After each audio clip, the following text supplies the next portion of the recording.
Donna, and I am a newly retired elementary school teacher who loves to read. So today I'd like to share my January 2025 reading wrap up. And boy, was January a good month for me. I had the best time reading, and I found some 5 stars, and more than one actually. And I am not one to give 5 stars generously, so I felt like this was one of the best reading months that I've had. So I'm going to go in the order of the books that I read, starting out with the first book. I will say that all of these books are fiction. The first book that I read is Winter Solstice by Rosamund Pilcher. This book was written in 2000. She was 76 years old, and this was her last book that she ever wrote. So, this book really doesn't have a super strong plot. It's really about the characters and the house and the setting. It's just a very cozy and warm story.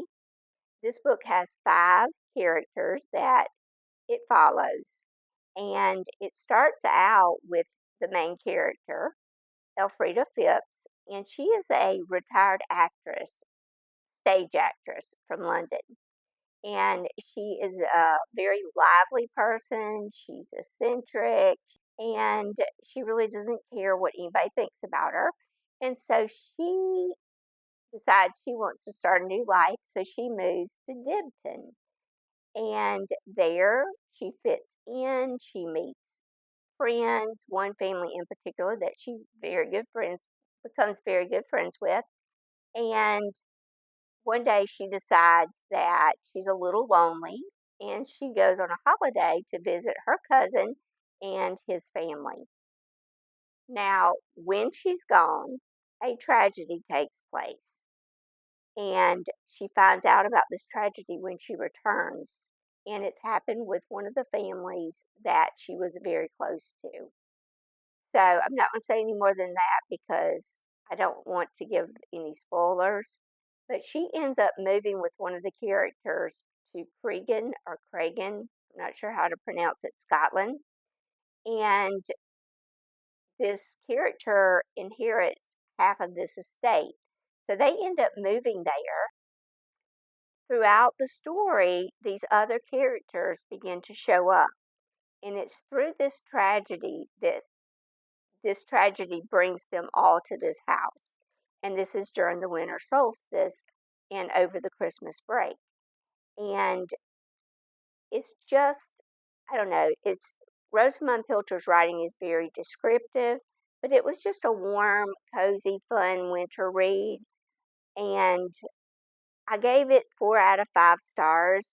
And the reason I didn't give it 5 stars is I felt like it maybe I would have liked it better if it had a stronger plot.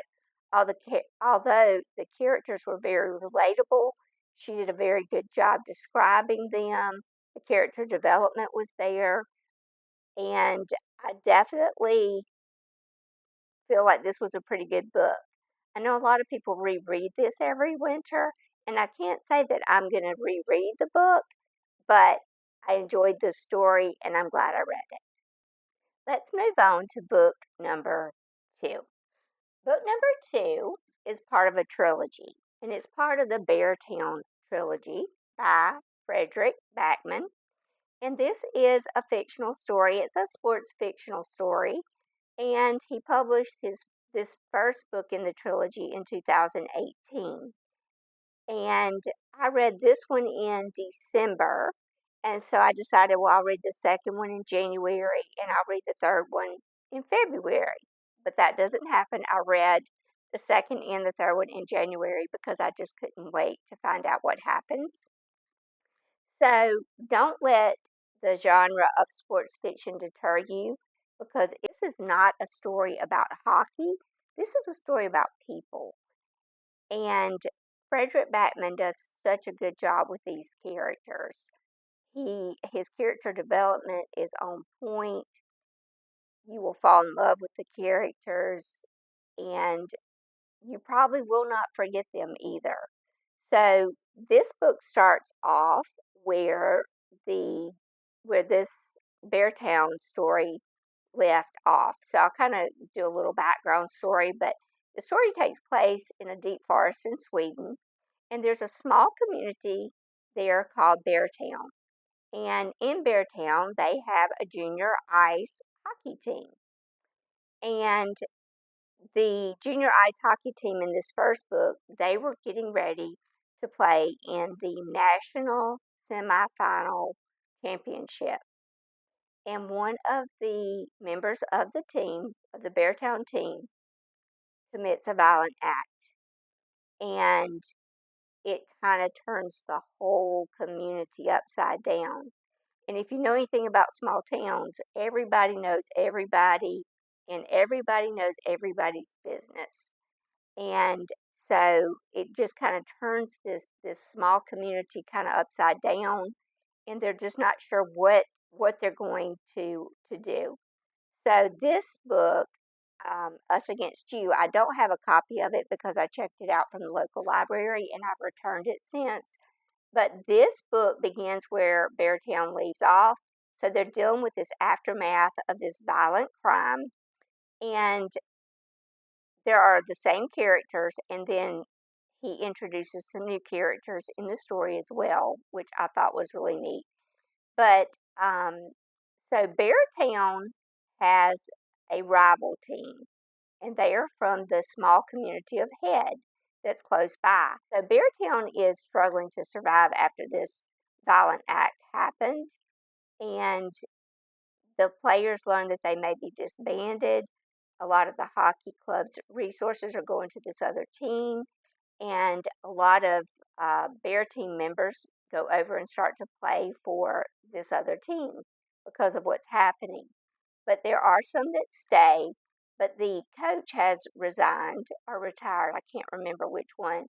But there's really three main characters, maybe four that stay and play for the team. So they hire a new coach, and she is a newcomer to the town. She is not from Beartown. It's a female coach, and she's very tough, and she's a very strong woman. And so she takes on this team, hoping that she can kind of rebuild it. And these three main members of the team, one is like the fastest, one is the loneliest, one is a kind of a troublemaker. So she's kind of got her work cut out for her and some challenges there. As the season starts, there's another big match, and this time they're playing Head. They're playing the small town of Head, and as it approaches, there's some rivalry between the two towns, and some things start to happen. There's some not so innocent pranks that happen, and other incidents that start to occur, and one of the characters ends up dead. And that's basically what happens in this story. And that's not really a spoiler because I think on Amazon or any of the places that you read, I think they say, a character's going to die. But after this happens, they're really wondering how they're going to recover from what happened, and how can they ever get this sport of hockey back the way it used to be, where it was simple and it was innocent.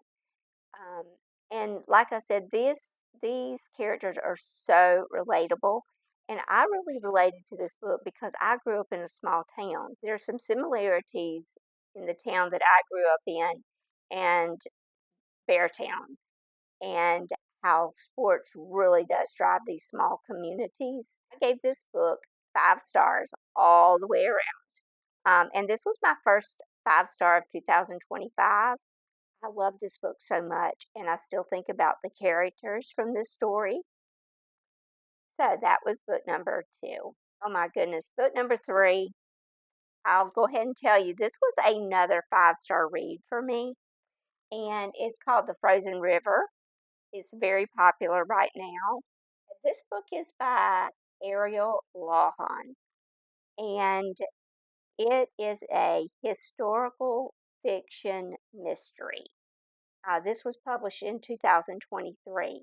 But the book is inspired by the life and diary of Martha Ballard, who was a midwife and a healer.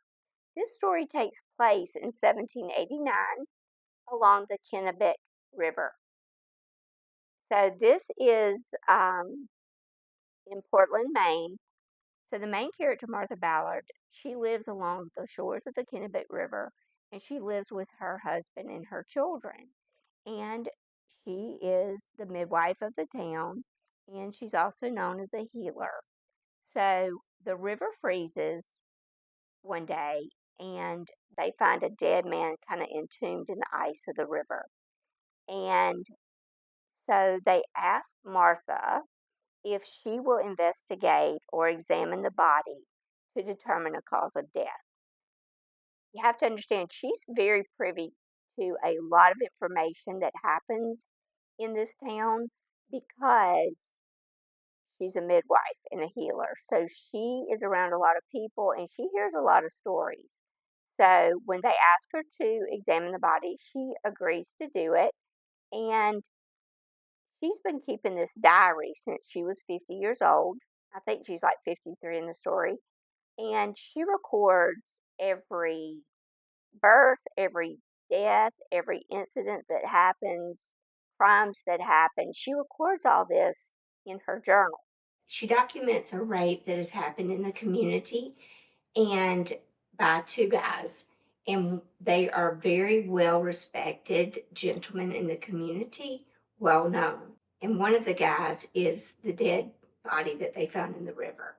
So she examines the body. She concludes that this was murder. And I think it was about hanging just by the scars and things, or the marks that were on him.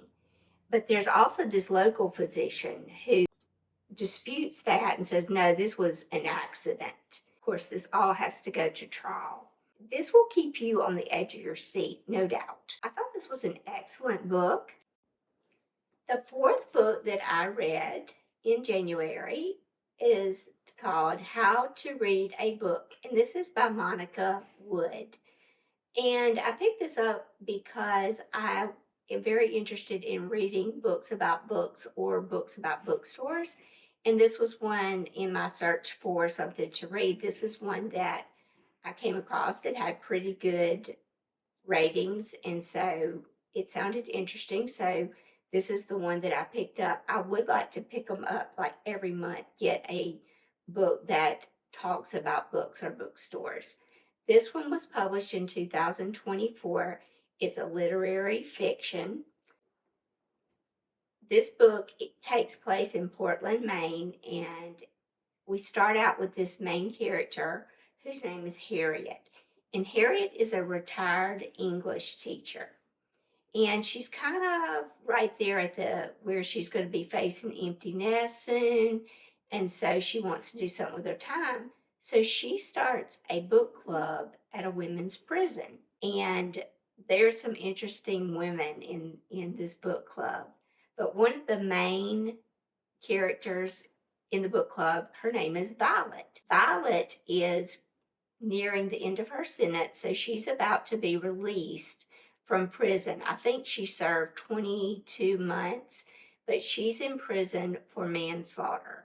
She was drunk driving and she killed a woman that was a kindergarten teacher in the town. And so she's now served her time and she's getting out, but she's in the book club. And there's three main characters, Harriet, and then Violet, which is the woman inmate, and then a guy named Frank, who is a retired toolmaker. And now he's just this handyman at the bookstore, at a local bookstore. So their lives intersect at this bookstore. So it's Harriet and Frank and Violet. Violet is in the bookstore because she wants to get the book that they were reading in the book club when she was released. Harriet's in the bookstore because she's picking out the next read for the book club. And then, of course, Frank's in there. He's a handyman. There is a side plot in the story. When Violet is released from prison, her sister has gotten her an apartment and she's furnished it and she gives her money to kind of make it until she can get a job. So of course she can't make it, without working. So she finds a job at university and in a bird lab. It's a research lab. And they are doing a study of the African gray parrot. And the study is on how they learn and how they understand the English language. And so she gets a job in this lab, and there's one particular bird that will win you over. I promise if you read it, you won't forget him. This is a story of hope, forgiveness, second chances, and letting go of guilt. It was just a very heartwarming, tender read, and it shows how the power of books can really change lives. Now let's talk about book number 5. Book number 5 is the third book in that Frederick Backman Beartown trilogy. I couldn't wait till February to read this, so I decided to go ahead and read this in January. I'm glad I did. It is a very thick book, but don't let that scare you because it is so interesting that it will take you no time to read this. So, this is the final book in the trilogy.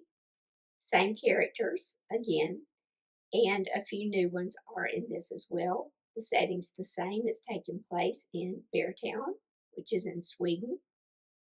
Now, 2 years have passed since the events that have taken place, and nobody really wants to talk about those. They kind of like try to sweep it under the rug. Nobody wants to talk about it. Everyone's tried to forget what's already happened.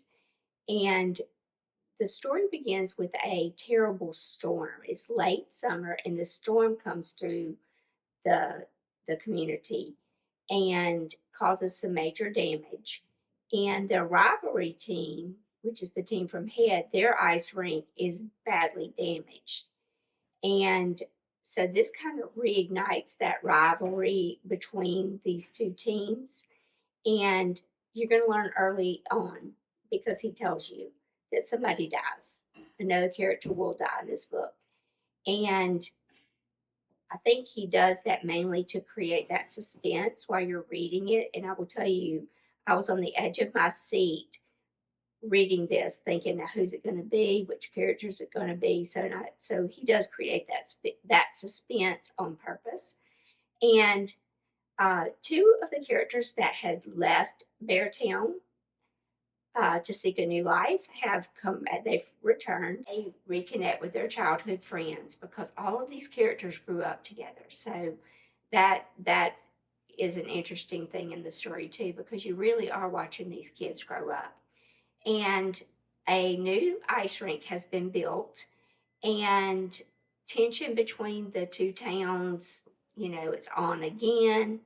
And there's a new character that is introduced. His name is Matteo, and he is a loner. He's odd.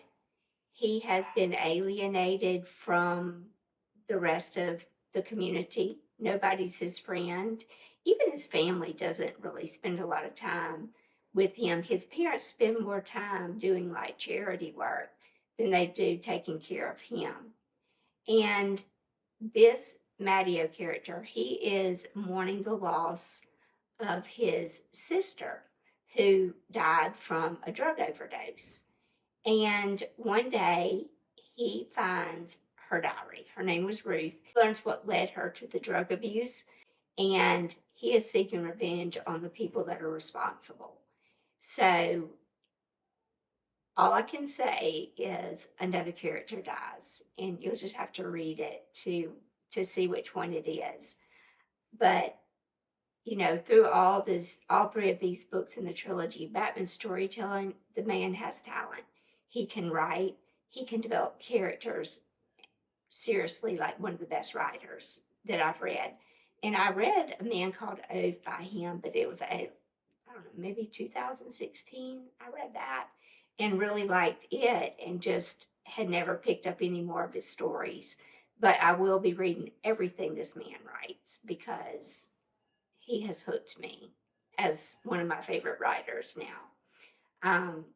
But the characters are so real in this book, and you will not forget them. When Batman writes about these characters, he writes about them in such great detail, And the end of the story, even though it like rips your heart out, it's heart wrenching, but it's beautiful at the same time. And the way he closes it up is he tells you about every single character and what happens to them.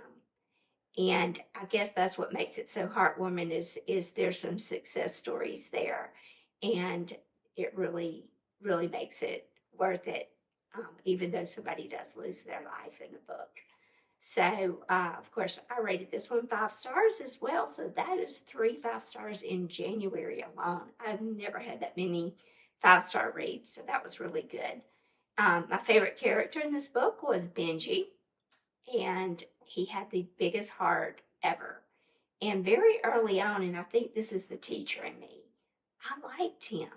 I loved his character, and because he wasn't the best person, but it was just like you could just see through him that you know what, he has a heart in there, and he ended up being my favorite character in the trilogy. I do have 2 quotes. One says, "There's no life like youth, no love like first love, no friends like teammates." And if you read the book, you'll get that. And then the second quote that I've highlighted is about Matteo, because I said, I told you he was odd, he was alienated from everybody, didn't have friends, didn't talk to anybody, he spent all this time alone. And this is the quote: "That's why it hurts to be a different child. The one whose name no one remembers when they look back at school photographs, because that child was never part of anyone else's childhood except their own.